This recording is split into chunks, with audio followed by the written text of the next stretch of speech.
Welcome onto the next edition of Up, and I am so excited to share our next guest story with you. I mentioned last week on the podcast that have we got a story and a half to share with you, and it is time. One of the things I love about the Comrades Marathon is just the history of it and the struggle of it. And I think over the years, we've as humans have forgotten what it's like to do hard things. And what I love about Comrades and the history of Comrades is why it was started and the spirit in which it was started. And one of the challenges that you have to overcome on Comrades Race Day is the feeling of I don't think I can do this, and the overcoming the pain. And that's one of the reasons why I get so frustrated with people who take pain pills at Comrades, is because that is part of the struggle, and why we do it is it's overcoming that hardship that makes the victory of finishing Comrades so special. And today's guest exemplifies what the spirit of Comrades is all about, and his story is going to blow you away. He's an author, a speaker, a leader whose work spans business, education, community development. Is the founder of PM Africa and a consulting partner with international organizations, the author of the book Witnessing. He's a sought-after voice on resilience, leadership, purpose, and I'm thrilled to have him on the podcast today. It's an absolute pleasure to welcome Pie-Pacifique Kabalira-Uwase. Pie-Pacifique, welcome. Nice to touch base, and I'm so excited to share your story with our community, because I think, we're going to dive into it today, but I think it is going to blow people away. Oh, thank you so much for inviting me. I'm really looking forward to this. Yeah, absolutely. Before we dive into your backstory and where you are and how you got to where you are today, you ran your first Comrades in 2025. Yes. And we're chatting just before we started recording. We were so close together on race day. I mean, we finished just over a minute apart. You were also hanging out at the back with the fun people. Tell me a little bit about your first Comrades experience and just sort of being part of the ultimate human race. It was exciting. It was exciting. There was just a number of coincidences, and by the way, this word coincidence will come about quite a lot in this conversation. And every time I say it, it's in inverted commas, because there's something about it that is really magical when we see it differently. But it turns out that I'm here in Bloemfontein because my wife is specializing in pediatrics at UFS. And I promised her that I'm going to be here. Wherever she's going to be posted is where I will go. And we turned out to be in Bloemfontein. And so I'm a consultant. I work on my own time, but I have a lot of free time. So I made friends. We start running. I joined the club, the most amazing club here, the Titaniums.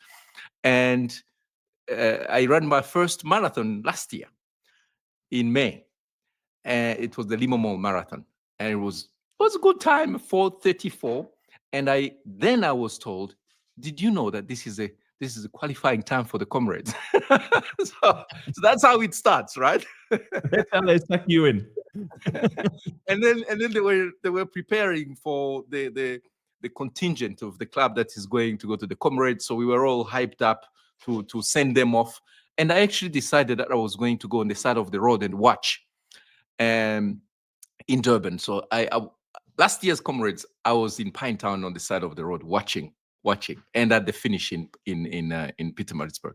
But then this year, two things happened. One is I decided to run the Comrades because I was going to turn 45 this year. And that's what I said about 10 years ago. I will run Comrades when I turn 45. And so I started then a year-long journey of preparing for Comrades. And it was an amazing thing. We'll talk about what happened closer to the Comrades for me in my preparation. But the actual race, I ran it as advised. I followed your podcasts. I followed those Wednesday video, the Lindsay, the coach, what he says. And he was the first person I heard saying, run slow.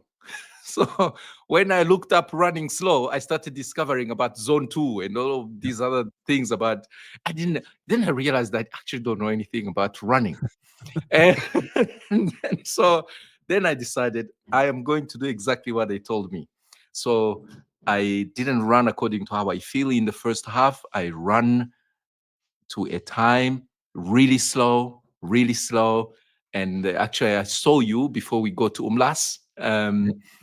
and then I was in S batch, and it didn't bother me.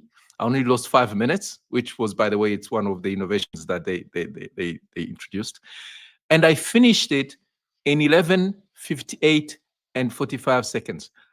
But at no point did I feel threatened. I finished strong. I did not feel like it was not going to happen. And yeah, so it was such a beautiful experience for me. Yep. Yeah, I mean, Comrades is, I absolutely love the race. I grew up around it. Lindsay grew up around it. And one of the things that really attracts me to this race and what Yeah. I think makes it so special is people's stories. And I think everybody who runs this race has a story. And your story is Lindsay. Lindsay had a call with you a week and a bit ago, and he phoned me literally straight afterwards. And he said, "You are not going to believe this." And I was like, Yeah. as soon as he told me, I was like, "We have to get you on the podcast because this is one of the most incredible stories I've heard." So let's go back. I mean, you were born in Rwanda. Yes. And we all know history is a crazy thing. There were some terrible things that happened in Rwanda, and in 1994 there was a genocide, and you were caught up in the middle of that. Tell us a little bit about sort of your background in Rwanda and what you had to do as a youngster. Yeah, so I grew up in Rwanda, and I was born in a family that at the time, 1980, it was a privileged family because my father was the equivalent of mayor. Back home, it was a francophone system, so they called them bourgmestre. Now he was the mayor of the district where I was born, so that's actually how I got to be P. In French, it's P. In English, it's pious, because the parish priest came to visit, and he and my father decided that they were going to check the books and see what saint of the day. You know, Catholics have a patron saint, and it turned out to be Saint Pius. So that's how I got to be P. And he was a peace activist. So my parents added Pacifique to mean that. And so and then unfortunately, the good times didn't last. After I was born, my father was arrested. There were rumors of a coup d'etat in the country. Now it's a small country, and it's at the time every educated person knew every educated person. So once you were accused of a coup d'etat, it was a big deal. And he was acquitted in 81, I think, and then he lasted only months before they came back and took him back to jail. Now, so for most of my childhood, early childhood, he wasn't there. Now, he came in 1986 and died in 1989. And it was in 1990 that the war started, when a rebellion attacked the country, the Rwandan Patriotic Front, as they call it. Now, for my family, the significance of that is that the alleged mastermind of the coup d'etat in 1980, in which my father was caught up, happened to be a native of the same district and happened to be a friend of my father. That's why he was in jail in the first place for all of these treason charges. And when the RPF invaded, he was one of the leaders of the RPF. So immediately, by association, we were assumed to be the enemy already. And also, of course, now I'm growing up in a country where polarization is beginning to take place. There are Hutus and there are Tutsis, and then there are traitors and there are, good people and bad people, etc. And so between 1990 and 1994, it was a war, but close to 94, there were some kind of light at the end of the tunnel. The so-called Arusha Accords were signed. Everything seemed to be going well, and the UN sent an entire army to actually come and oversee the implementation of the peace accords. And on the 6th of April, 1994, the presidential plane was shot down. And on the 7th of April, actually throughout that whole night, that's when the genocide started. Now, it starts, you hear it from far, and then it gets closer and closer. But it didn't take long before they actually came for us, because we were assumed to be cockroaches, traitors, by association, because of one of the leaders of the RPF being so close to our family. And we survived that night. And so I was 13 at the time. I lived all the 3 months of the genocide in Kigali where it was happening. So I got to witness a lot of things. But then on the 4th of July, actually 3rd of July, that's when the city was falling in the hands of the rebels. That's when the entire city had to be evacuated. And this is where, as I got closer and closer to my comrades' journey, actually that's where things started taking significance, because that night we followed because the entire city had to leave. There was only one way out of the city, was a dirt road, one way out.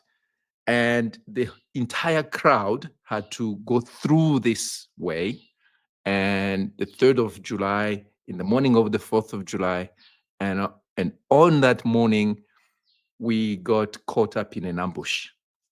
There were warring parties. One of the warring parties did not want us to go. The other one wants to go. And so they are fighting, but then all of us in the crowd, we are caught up in that. And it was atrocious. It was literally bullets flying. And you can see a crowd on a small dirt road being shot at from both sides. It was, as a child, you see people being hit by bullets. You don't really know. It's difficult to survive that because you don't really know where these things are coming from. Mm. It's by sheer luck that we survived. And my mother and I, we made it. We lost. We couldn't find him, my cousin, but we found him later on. And then we kept on this journey to my grandmother's place, which is in the north of the country. It turns out the distance turns out to be around 90 kilometers. When you go on that road, the official road is 87 kilometers. But we were in the bush and dirt roads and back roads. So it was a little longer than that. So as I got closer to the comrades, I was thinking, wow, that is exactly the comrades Distance, distance. And so I thought, for the times I was forced to run, I'm going to run by choice and actually as a tribute to that moment. And of course, I started learning more about the comrades' creation.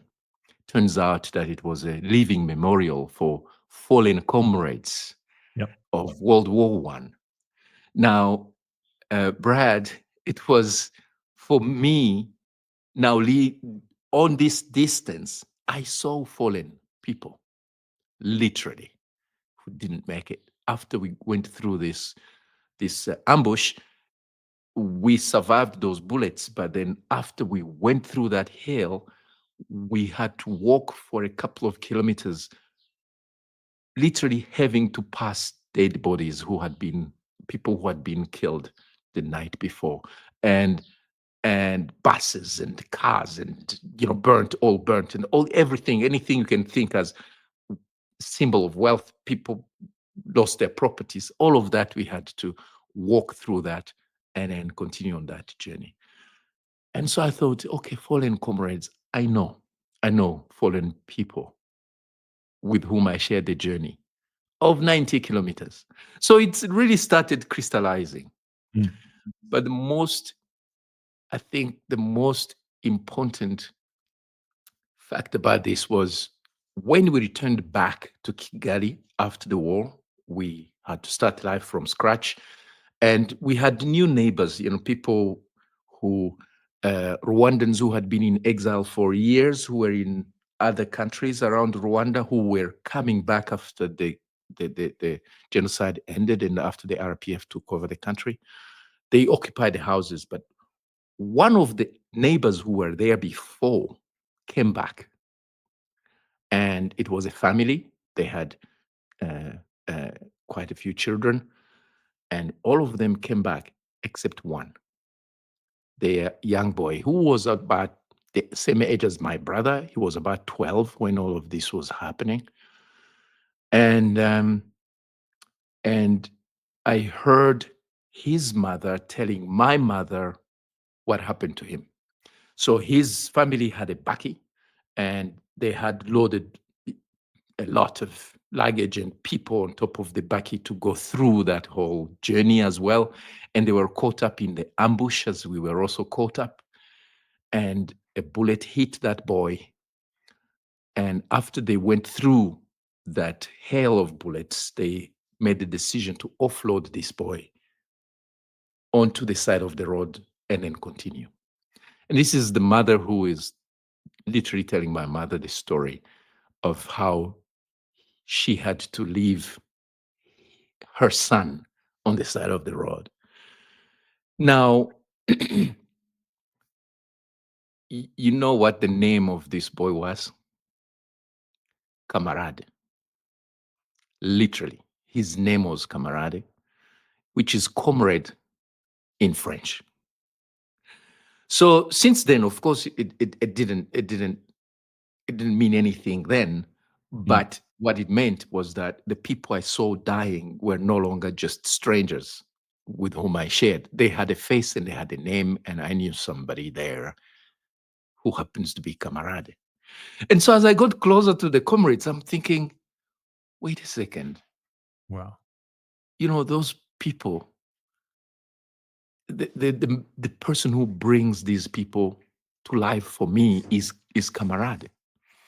And so I sent an email to fellow board members of an organization for which I'm on the board. It's called the Jesuit Refugee Service.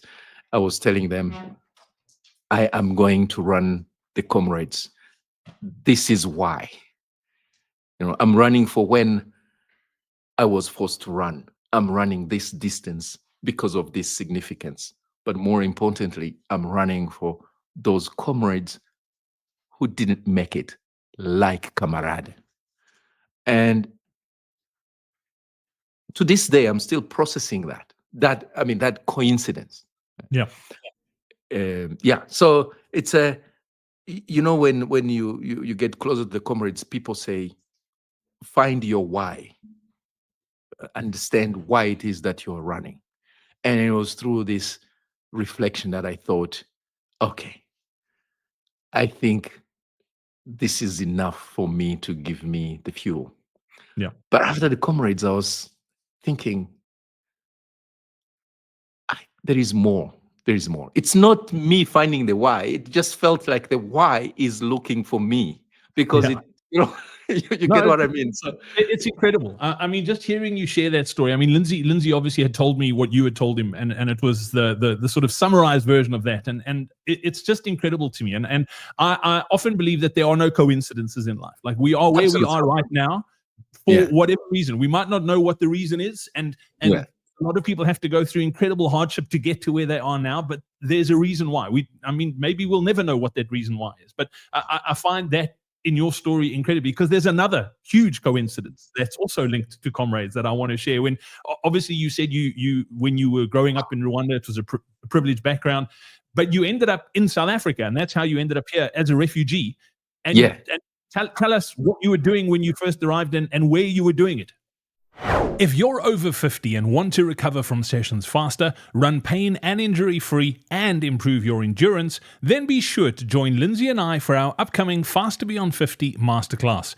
In it, we'll show you how we helped a 70-year-old run a 47-minute, 18-second 10K, and how you can take those exact same principles and apply them in your training. Simply scan the QR code that's on screen right now, or click on the link in the description below to save your seat in the training now. We look forward to seeing you there. And this is the thing. So, I arrived in South Africa. God knows why South Africa, and God knows why Durban. And my first activity to survive was to become a car guard. And the first place I stood as a car guard is called Soldier's Way, and it's right behind the workshop. There's a complex called the workshop. And when you finish the Comrades, you actually run right past that place. So it's fascinating because even those roads around Kingsmead, we as car guards, when there's a big game, we would go, and even around Kings Park, we would go. People didn't have parking, so they park far away, and the further away they park, the more grateful they are. So you would go in the bush as a car guard, and you would get more money. And so those were streets in which I hustled uh, my first living in South Africa. That was what I survived on, including, of course, watching cars also around the University of Natal. And then eventually I discovered that if I had education here, I could go. Because when I arrived here, Brad, it was transit. I didn't want to come here. I didn't want to come here. I just came here because there was no way for me to go where I wanted to go. And so when I arrived here, it was more transit. So, okay, I'm going to be here, stabilize myself, and then go to the West. And then I realized university here is actually as good as anywhere else. So if I get this, I will go wherever I want to go on my terms. And so I fought from the streets as a car guard to enter the University of Natal. It was a long battle, which ended well because I ended up becoming a student. But the comrades finish, the down run, it literally finishes in the same streets where I was standing as a car guard. And so the whole run for me, it was a day-long meditation. Mm. Just everything coming together, everything coming together. And guess what? I was not alone on that journey. I heard so many stories. I made friends, and there are comrades, some of whom, by the way, fell by their way because they couldn't do it anymore. So they're just, it's by choice. It's a lot of fun. It's more by choice, but there are just similarities to 1994 that I just think, well, they will keep taking meaning in me for a while. Mm. Yeah, I absolutely love that, and I think it's important. I mean, the reason Comrades started was, as you said, was it's a living memorial, and I think Yeah. as humans, and this is across the board. It's not just linked to Comrades; it's in general. Things There's lots of atrocities happening in the world right now as we record Yeah. this, and I think it's easy to distance ourselves from it because we're not in it. Mm. And I think it's important to never let these things happen. The genocide in Rwanda. I think of what's going on in Russia and the Ukraine at the moment. I think of what's going on in Israel and Palestine at the moment. And Yeah. it's just so important that we don't let these things slide. As humanity, we have to stand up and we have to keep remembering in good times and bad times and never let it happen again. Absolutely. And the thing is, I hear people saying, oh, no, we said never before and then it happened. And we said, this is something we cannot tire from aspiring to, a world where that does not happen. And I will keep saying never for as long as I can. Because, look, as human beings, we are the ones doing it. Yeah. We are the ones inflicting pain on ourselves, essentially. It does not matter what label we have, the significance we give it is as big as what we make it. And this is one of the things that I have learned. Growing up as a boy, I saw people I knew killing people I knew in front of my eyes as a 13-year-old. Now, it took me a long time to understand why. Why would they do that? And of course, the whole mechanics and psychology of genocide, dehumanize people, call them cockroaches. They are no longer humans. And it's these things happen gradually. But the more I understand it, the more I realize sometimes I also participate in it because the othering is everywhere. This one is other. We always find a reason this one is other. And what we do to them, or what we do to ourselves because the other one is the other, it differs. It's a whole long spectrum, either not engaging with them or depriving them of something, including our presence or our ears to listen. And it goes to the extreme of actually desiring to kill them. And sometimes, as you mentioned, to actually do it and end their lives. We all find ourselves on that spectrum somewhere. So how can we learn to notice and say, no, I actually don't want to do that. It's us. The people who are doing what they're doing in the Middle East, they are people like you. They have a background. They somehow ended up in a world where they have to believe that that's what they have to do. In Ukraine, the same. In Sudan, the same. And I mean, you can name all these conflicts. So I think that time for reflection to see what is my role in it, however distant I am from it, it's actually absolutely important. Yeah, and Pie-Pacifique, one of the things I love about Comrades, and this goes back, and I've always said it, it's a picture of what, and I always just relate to South Africa, but it's the picture of the way the world could and should be. That on race day, everyone is exactly the same. We are all human beings making the same journey. It doesn't matter what your background is.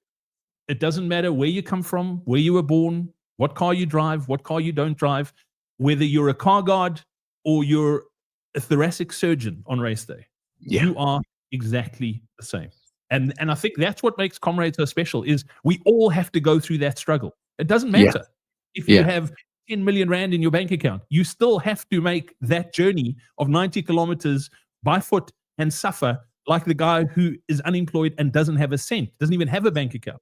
We are all and was assisted to get there. Yeah, absolutely. It's the same. And I like the word, the sameness of us. There's nowhere that it is better exemplified than during the Comrades. I mean, the preparation for the Comrades itself, because I do believe, Comrades is not really about what happens on the day, Brad, as you know. It's all the things that happen, weeks before. You meet people, you train with people, you learn about people, you I had the privilege of watching quite a few Comrades as I was focusing on the down runs and all these struggles. And then you get people who are advising you. There's a lot of advice. There is a lot of not only good advice, but excellent professional advice that is available to us, right? When we are getting closer. Imagine if we were able to do that in other areas of life, where you know what your goal is, and there's a lot of available professional advice for you to get on that journey. And there is literally thousands of people who are backing you to succeed. We can do that in other areas. We can do that in business. We can do that in education. We can actually achieve it. You can transpose any aspect of Comrades to any area of life, and we can do it. And I believe that in our world there are places where it is happening, and we can make it happen. I have to ask, are you back next year for the uprun? Yes. I was telling Lindsay that the significance of the Comrades, I didn't start with it. I literally ran the Comrades because I was turning 45, as I said, and I ran it because I had the opportunity. I'm in Bloemfontein. I have a great club I belong to, the Titaniums. So this first one, I did it for that, and then it unearthed quite a world within me and around me about the significance of it. So I, by choice, decided that I'm going to actually pay homage to this journey of the Comrades properly, by choice, in 2 years' time. And in 2 years' time, the 100th Comrade, I want to be the best athlete I can possibly be. That's my offering, the best athlete I can possibly be. And I believe I can achieve that in 2 years. And so next year's Comrade is also in preparation for that 100th Comrade. Yes, I will be back. I will get my back-to-back. But as you know, Brad, a lot of things happen. Making it to the start line is a lot of it has to do with work, but also you could catch the flu. You could something could happen, and that prevents you from being on the start line. So If everything aligns, I will be next year in Pietermaritzburg, in Durban, to do the up run. And in the following year, I will be the best athlete my body can give me to do the down run again. On the 100th, and seeing how fast and how strong you can finish. I have no doubt you are going to have an incredible run next year. I love that you said that Comrades was a meditation for you, and I wish more people would just embrace what Comrades is about. It's a very selfish thing. I think we often forget that the time away from loved ones and family, it's all about us. Whereas when you do make it about something bigger, as you obviously have, I mean, I can't even wrap my head around what you've had to experience in your life to get to where you are right now. And it almost makes Comrades, in like, I would think it would make Comrades feel like a walk in the park for what you've been through to get to that point. But I think using it as when things get tough, because things do get tough on Comrades Race Day, is to think about someone else and what other people had to go through. And I said it in this podcast. I'd been to Comrades House before many times, to the museum. And I want to urge people, if you've never been to Pietermaritzburg, to Comrades House and walk through that museum, the Comrades Museum, just do it. It was incredible. I went on the Saturday afternoon before this year's race, and just looking at the old photos and why Comrades is what it is, and the reasoning of why it was started. It was a very emotional experience on the Saturday afternoon, but it was incredible because on race day, I remembered that when I was going through a bad patch, I was like, you know what, this is nothing compared to what people before me have gone through. And I think you exemplify that as well. I mean, your story is incredible, and I'm so glad we got to share it. And I want to thank you for being open enough and being able to share it, because I think it's going to inspire so many people to make the same journey again. Oh, thank you so much, Brad. Look, the Comrades preparation, I think I take it as a privilege. Number one, that I can. Number two, all the things that I learned along the way, like to be a good endurance athlete, you need to run slow. And I'm thinking, why? Right? Then eventually I got to learn why I had to slow myself down in order to get better, right? Some of the lessons, actually, I have already started including them in my business consulting, because they are so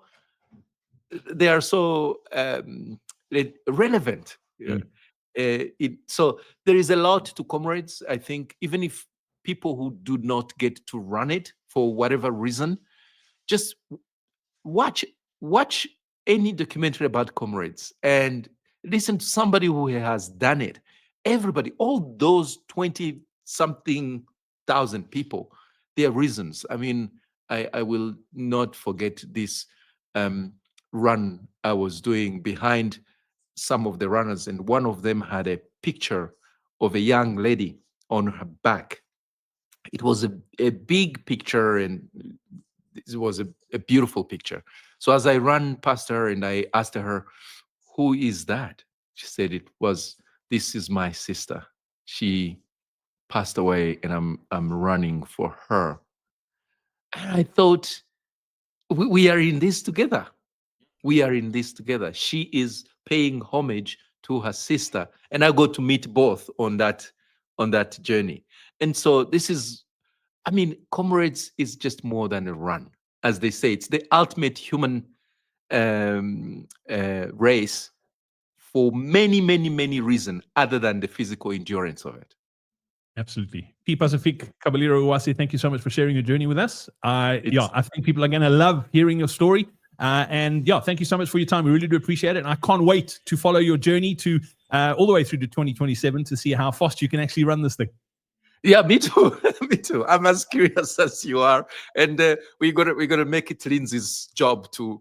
The pressure is on to get the best out of me. Awesome stuff, Pete. Thank you so much. We really do appreciate it. Thanks a lot. Bye bye.